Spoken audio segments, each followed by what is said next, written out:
So it's Monday. I thought we'd have a quick car chat before I go into my appointment. I've tried to film this video multiple times, and I'm going to say trigger warning: miscarriage, heavy bleeding, hemorrhage.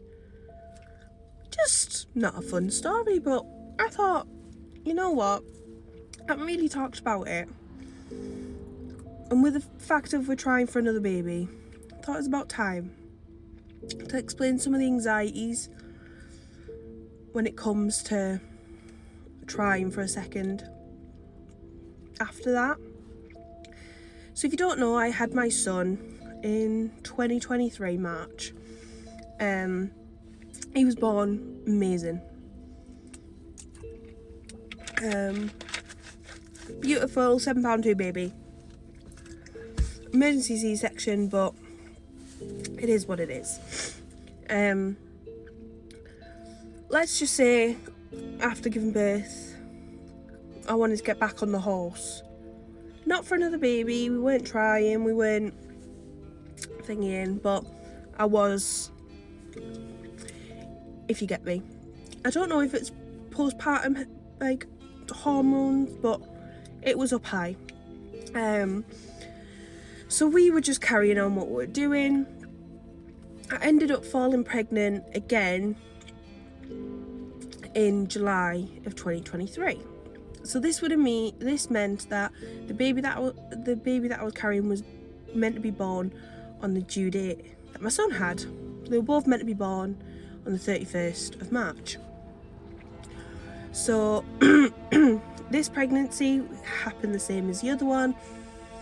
Early on, illness, throwing up, cramps. This time I started feeling waves and like not movements, but like I could start feeling stuff down there. Mind you, I did have like a C-section scar, so it's probably mixed in with that. We booked our 10-week appointment for an early scan, because obviously I always wanted an early scan. We went and booked that and it was a heartbreaking day. We found out that the baby had stopped growing and heartbeat had stopped to 8 weeks and a few days. 8.5 weeks basically. And we got referred to South Tyneside Hospital, where they confirmed, and we went through the whole process. Together we decided that we wanted it to pass naturally. I didn't want drugs yet, I didn't want a D&C, I just wanted everything to go naturally, be at home, Bob's your uncle. I then, after that scan, went to my mother-in-law, started bleeding, thought, this is it, this is done. 2 weeks later, I wasn't feeling very great, I was feeling very icky. I don't know how to describe it. I was feeling very icky, I wasn't feeling great, and I went to the toilet, and all I can feel like saying it felt like was an explosion. I'd weed, and then I just felt this happen, and I thought, oh, wiped, and there was a load of blood. Oh, I've started my period, great, like this is all I need when I'm feeling icky.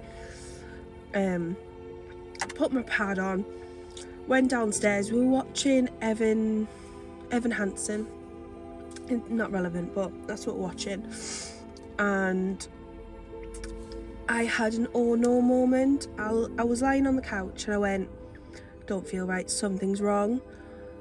Stood up from the couch, and mind you, my house was really small, so going from the couch to the front door, mind you, it's a small door, small corridor, like not even 20 steps, and that's when I realised something was really wrong. I had not only bled through my pad, my knickers, my pants, but I now had blood on the floor running down my legs. So I took everything off, ran upstairs, got to the toilet, put another pad on, clean myself up. My partner's a paramedic, so he turned around and was like, right, we're gonna have to go to the hospital. At this point, I was going, before I even got to the car, I'd bled. I stood out of the car, driving, I was bleeding heavily, coming faster. I'd gotten to the hospital, to the point where I stood out the car at the hospital and there was blood covering the floor. I could see it in the puddle. It was coming down fast. Mind you, my partner had my son. He was only a couple of months old in the carrier. Had to put me on a wheelchair. He asked for one of the pad things that you put down for containing water. I'd gone through my pants again, my shoes, my socks.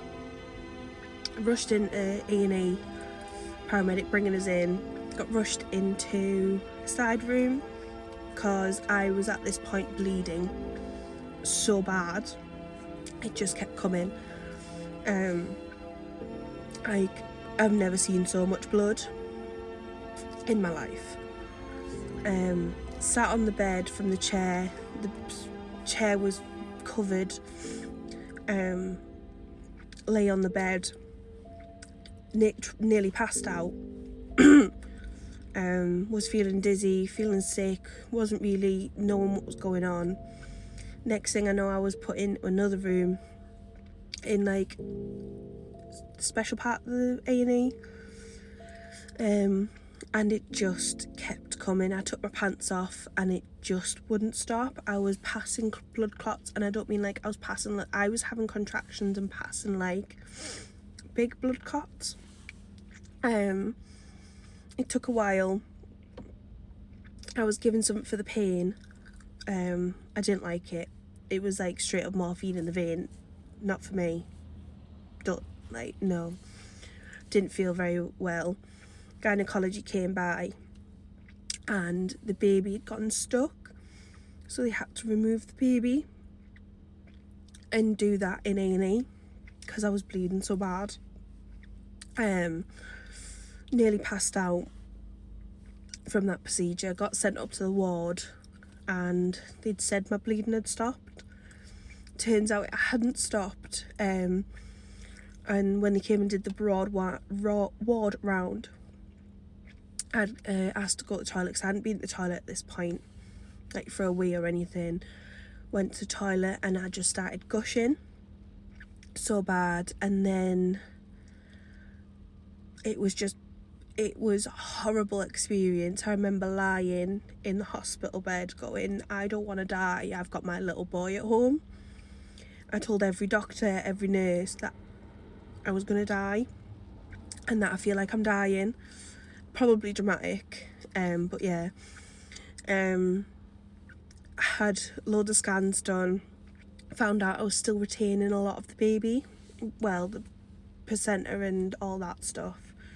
So I had to go for a D&C, but because I'd lost so much blood, I was unsafe to have surgery.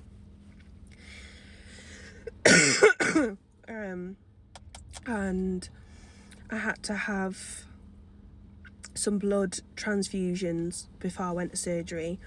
When I went to surgery, I was so cold, my body temperature was 35, and they had to warm me up with blankets and everything. Had the surgery, had to stay in for a couple of days because I just wasn't very well. And I think with trying for a second after that, I still have what happens if it happens again, and that anxiety. But that moment of everything happening, I knew I was scared. I've never felt so scared in my life, and it was horrible and so traumatic, and I'd never wish it on the worst person that I know, because no one should go through that. And to have a nurse or doctor come in after and tell me that none of this would have happened if I'd gone on birth control after my son was just the tipping point.